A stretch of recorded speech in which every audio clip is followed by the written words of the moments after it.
बिस्मिल्लाहिर्रहमानिर्रहीम, अस्सलाम वालेकुम। मैं हूं नुमान खान और आप देख रहे हैं पाक अफेयर्स। आज इमरान खान ने एक और खतरे का इजहार किया। आपने सुना होगा कि आसिफ अली जरदारी ने क्या प्लान बनाया है।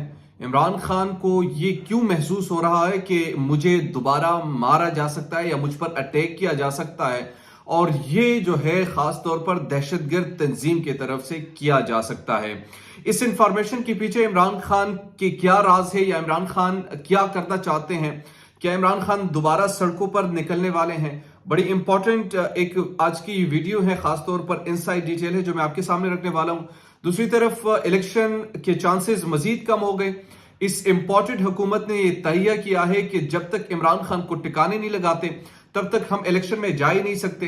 कौम हमें एक्सेप्ट ही नहीं करती, अवाम की तरफ हम नहीं जा सकते, और यही एक डर है, एक खौफ है। इसको रोकने के लिए क्या तरीक़ाकार अपनाया गया ये आपके सामने रखेंगे। और आखिरी चीज जो इंपॉर्टेंट है वो अगर इलेक्शंस नहीं होंगे तो क्या कानून अदालत ये कहां पर है, और क्या ये हाफिज की एक नई चाल हो सकती है। न्यूट्रलिटी कहां पर गई, कानून को नाफिज करना, कानून पर अमल ना करना, इनकी क्या सजा है और क्या सजा इनको हो सकेगी।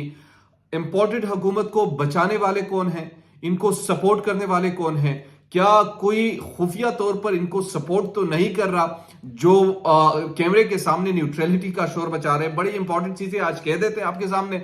आपने मेरे साथ रहने, अगर अभी तक आपने हमारे चैनल को सब्सक्राइब नहीं किया तो काइंडली सब्सक्राइब कीजिए, बेल आइकन को प्रेस कीजिए ताकि नई आने वाली और लेटेस्ट अपडेट से आप बाखबर रहें।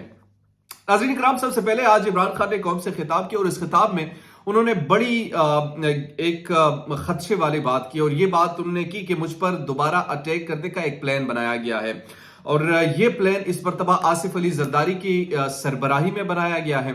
और सबसे इंपॉर्टेंट चीज जो उन्होंने कही कि इसमें एजेंसीज के लोग मुबैना तौर पर शामिल हो सकते हैं बकौल इमरान खान के, ये इनके सहूलतकार होंगे।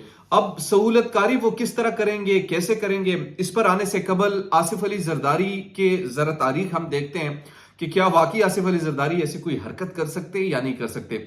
अब एक मिसाल में दूंगा, सिर्फ और सिर्फ सिंध में एक वडेरा सिस्टम तो है, जाहिर सी बात है इनके खिलाफ जाते हैं तो उस खानदान को खासतौर पर बहुत ज्यादा मुश्किलात का सामना करना पड़ सकता है। उम्र रुबाब का मैंने एक मरतबा इंटरव्यू किया और उन्होंने मुझे बताया कि उनके बाबा, उनकी चचा, ये दोनों कत्ल हुए थे। तो उनका ये इल्जाम था और बताया था कि इसके पीछे पाकिस्तान पीपल्स पार्टी शामिल है। उनकी कुछ एमपीएस थे, छोटे लोगों के लिए छोटे, बड़े लोगों के लिए शायद बड़े होंगे, तो उससे आप अंदाजा लगा सकते हैं। एमक्यूएम और उनके कारनामे तो हमारे सामने थे, फिर जब वो हद से ज्यादा बढ़ गए तो फिर उनको रोका गया, मगर उस वक्त तक वो बड़ा नुकसान कर चुके थे। अब एक और प्लान, और ये क्यों कर रहे हैं, क्योंकि ये मुआहदा हो चुका है कि बिलावल भुट्टो को वजीर आजम बनाना है। ये सबको मालूम है, ये बच्चे बच्चे को आज पता है कि पीपल्स पार्टी को किस तरीके से प्रमोट किया जा रहा है, लेकिन अवाम उस ग्रिप को नहीं पकड़ रही। अवाम इनके शक्लें देखना पसंद नहीं करते, चाहे जो मर्जी हो जाए। आपने अगर जबरदस्ती जितवाने वो तो एक अलग बात, लेकिन अवाम बेजार है इनसे। आप चाहे जो मर्जी कोशिश कर ले, इदारे कर ले, दूसरे कर ले, तीसरे कर ले, मगर ये कोशिश उसमें मुझे नाकाम होते हुए नजर आ रहे हैं। और अगर आप ये चाहते हैं कि सब कुछ अपने कंट्रोल में रहकर उनको एक अक्सरियत दे देंगे, चाहे थोड़ी बहुत अक्सरियत, तो फिर उनको हम सपोर्ट करते रहेंगे, तो फिर आप कर सकते हैं जो मर्जी इस पाकिस्तान से। फिर आइन को भी खत्म कर दीजिए, कानून को भी खत्म कर दीजिए, क्योंकि फिर मुल्क तो ना हुआ, फिर एक शख्स की अजारादारी हुई। और कुछ लोग जो है सरपेरे लोग होते हैं, फिर इस तरह नहीं मानते, इस बदमाशी को नहीं मानते, इस गुंडागर्दी को नहीं मानते कि जहां पर आपको सूट करता है आप गैर कानूनी काम भी करते रहे, चीफ जस्टिस भी खामोश हो, अदालत भी खामोश हो,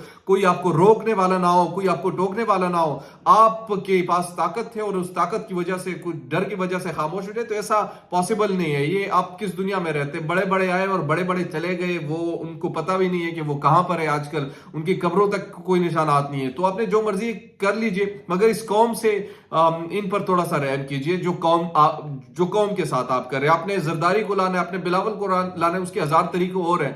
उसको आप इलेक्शन से पता नहीं किसी को खत्म ही कर दे, उठा ले, जो कर दे मर्जी कर ले, लेकिन कम से कम एक स्टेबल हुकूमत तो ले गए ताकि अवाम का तो भला हो। लेकिन अब ये हो कर क्या रहे हैं, इन्होंने आज ये ऐलान किया कि 33 नेशनल असेंबली की नशिस्तों पर हम इंतखाबात लड़ेंगे।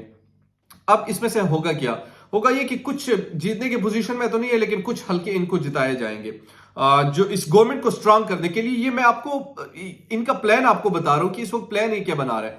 इस तरीके से 30-30-30 करके ये इलेक्शंस करेंगे और वक्तन फवक्तन जब नेशनल असेंबली के इलेक्शंस इस तरह होंगे, इसमें से कोई 10-12 बंदे जो है वो अपनी तरफ कर लेंगे, यानी हुकूमती जमातों में या हुकूमती सफ में शामिल करवाएंगे या इनकी पार्टी से कुछ लोगों को जितवा देंगे और इस हुकूमत को थोड़ी बहुत मजबूत करेंगे। जब अक्टूबर आएगा तो अक्टूबर में ये कहेंगे कि मुल्क फाइनेंशियल क्राइसिस से गुजर रहा है और गुजरने के बाद इस हुकूमत को थोड़ा सा हम एक्सटेंड करते हैं, तब तक जब तक हमारी पॉपुलरिटी नहीं होती। यार कुछ शर्म होती है, कुछ हया होती है। और इसमें सपोर्ट करने वाले, ये तो हो ही नहीं सकता कि इदारे इस वक्त सपोर्ट ना करते हो। ये तो पॉसिबल ही नहीं है कि इस तरह के डिसीजन ये करे और इदारे इस पे खामोश हो। ये तो 1% कोई मानने को तैयार नहीं है कि इस वक्त पाकिस्तान में लाकानूनीयत हो और इदारे इस वक्त खामोश हो, अदालत खामोश हो, चीफ जस्टिस ना कुछ कर सकता हो, इलेक्शन कमीशन उनके साथ मिला वो अपने डिसीजन खुद कर रहा हो और कानून और आइन के मुताबिक और उनको मद्देनजर करता हो। ये इनकी औकात नहीं है कि इस तरीके से वो करें। हाँ, कुछ ताकतवर लोग हैं जो कि इस वक्त पाकिस्तान को अनारकी की तरफ धकेलना चाहते हैं। कुछ ताकतवर लोग हैं जो अना और जिद में आकर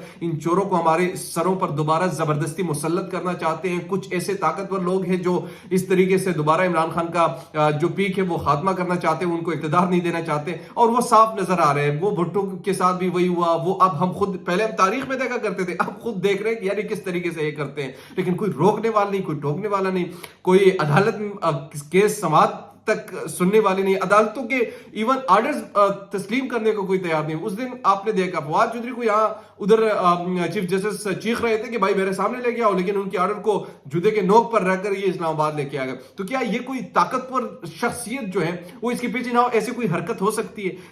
तसव्वुर भी मत कीजिए कोई सिविलियन इस तरह कर सकता है।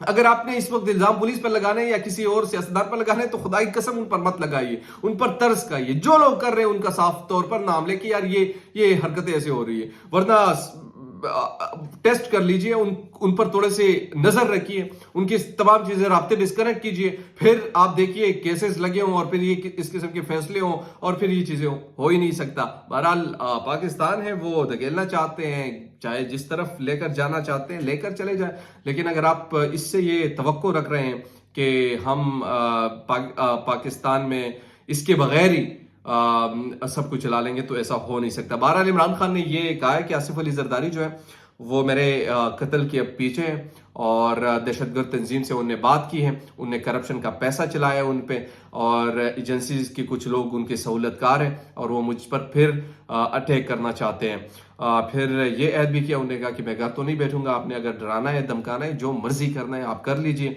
लेकिन उन्हें निकलना है। और पहले से बता दिया कि अगर मुझे कुछ हो भी गया तो ये लोग हमारे जिम्मेदार होंगे। ये चीज़ें इस वक्त चल रही है पाकिस्तान में और बस यही बात कहूँगा कि जो अगर इस वक्त कुछ हो रहा है ये सिविलियन कभी जिंदगी में कर ही नहीं सकते जब तक इनके बैग पे कुछ ना हो। इनको अपनी डर है, उनको भी अपनी डर है, अगर वो दोबारा आ गया तो दोनों की खैर नहीं है और इसी डर की वजह से वो इलेक्शंस को भी डिले कर रहे हैं, वो टैक्टिक्स यूज कर रहे हैं कि किसी तरीके से हम अपनी जान बचा लें। लेकिन जान बचानी और जान देना ये दोनों अल्लाह ले सकते हैं, ये कोई इंसान नहीं कर सकता। आप कर लीजिए, अपनी ज़मीन पर अपनी खुदाई दिखा लीजिए, एक वक्त आपका भी आना है कि आपका भी यौम हिसाब होगा। दीजिए पाक अफेयर से नौमान खान को इजाज़त, अल्लाह ने के बाद।